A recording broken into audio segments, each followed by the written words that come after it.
Olá, bom dia. Meu nome é Mauro Dama e hoje estou aqui para gravar uma mensagem para você que diz: Aviva, ó Senhor, a tua obra no meio dos anos.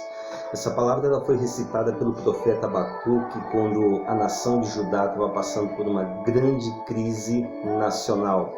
E para mim, particularmente, é uma das chaves mais poderosas da Bíblia que eu tenho aplicado para a minha vida e tem dado certo. Deixa eu falar uma coisa para você. Toda vez que Deus ele te dá uma visão, toda vez que Deus ele fala com você através de sonhos, através de revelações, ele te mostra o início e automaticamente você é conectado com o futuro. Ou seja, você já se enxerga, você começa a ver através da fé aquilo que vai acontecer, aquilo que você vai viver e aquilo que você vai executar como destino que ele já falou para você. Só que tem um fator determinante que se chama meio. E toda vez que Deus fala com você, ele te fala o começo, como vai ser, mas ele não te mostra o meio. Porque se ele te mostrar o meio, você nem começa, você desiste. Eu me lembro que em 2015, quando Deus recolheu meu pai, Deus chamou meu pai para a glória, eu já tinha algumas promessas que eu carregava na minha vida, mas eu não tinha noção que para Deus cumprir algumas outras ele teria que recolher o meu pai. Eu tenho mais dois irmãos, um que se chama Carlos e outro se chama Paulo, e semanalmente a gente faz um encontro de mentoria, quando nós mentoramos um ao outro, nós avaliamos um ao outro e nós temos percebido nesse decorrer de tempo que nós temos evoluído drasticamente, nós temos assim tido saltos espirituais, emocionais, como pessoa, como ser, de forma fantástica, e isso tem sido muito bom. Só que para isso acontecer, Deus teve que tirar o meu pai, porque meu pai era aquela figura de porto seguro, aquele pai protetor, aquele pai espiritual, aquele pastor na nossa vida que toda vez que a gente precisava de uma orientação, toda vez que a gente estava em dúvida em alguma coisa, a gente recorria a ele e ele sempre tinha uma palavra certa para nós. E quando Deus levou meu pai, a gente teve que construir esse lugar, a gente teve que buscar aquilo que ele vivia para nossas vidas, para que a gente pudesse dar prosseguimento no legado que ele deixou para nós. Outra história que eu quero trazer aqui para você, da Bíblia, é referente a José. Deus, quando fala com José e começa a dar sonhos para ele, José ele se conecta ao futuro e ele já vê governando sobre a sua casa, sobre a vida dos seus irmãos, até mesmo sobre a vida dos seus pais. E aquilo enche ele de inspiração, aquilo motiva ele e ele começa a já se ver como ele seria.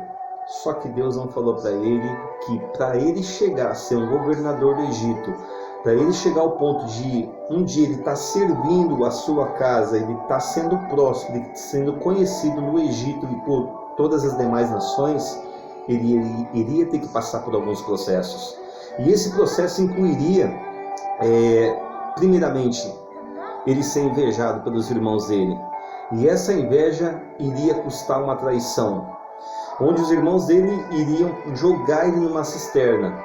E ali naquela cisterna ele iria passar por medos, ele iria passar por frios e muito mais ainda. Os irmãos disseram para Jacó que ele havia sido morto. E não obstante, depois de ser jogado naquela cisterna, para se certificar que realmente José não seria mais uma ameaça para eles, eles venderam José como escravo para mercadores do Egito. E José foi levado para o Egito. Chegando lá, ele teve que se submeter ao trabalho escravo. Depois de um tempo, Deus começa a honrar ele, só que ele não sabia que a mulher de Faraó iria levantar uma calúnia contra ele, que iria custar a própria vida dele. E ele ia ser lançado numa prisão, e ia ter que ficar ali um tempo sendo tratado por Deus, para que depois, posteriormente, Deus viesse a exaltar ele e ele viesse a se tornar governador do Egito. Você acha que se Deus falasse tudo isso para ele, ele iria aceitar essa proposta?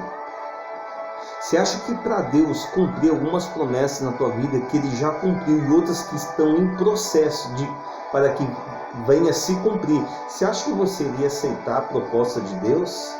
Será que para cumprir uma promessa na tua vida, Deus ia dizer assim, ó, para isso eu vou ter que tirar um ente querido teu, para isso você vai ser traído, para isso você vai ser exposto, para isso você vai passar por crises emocionais, você vai passar por depressões, você vai passar por crises financeiras, para isso você vai passar pelo vale da sombra e da morte. Será que você aceitaria essa proposta? Seja franco na sua resposta. É claro que não. Assim como que se eu soubesse que para estar vivendo o que eu estou vivendo hoje, o marido que eu estou sendo, o pai que eu estou sendo, o irmão que eu estou sendo, o amigo que eu estou sendo, a pessoa que eu me tornei em Deus, iria custar a vida do meu pai, você acha que eu iria aceitar? É claro que não.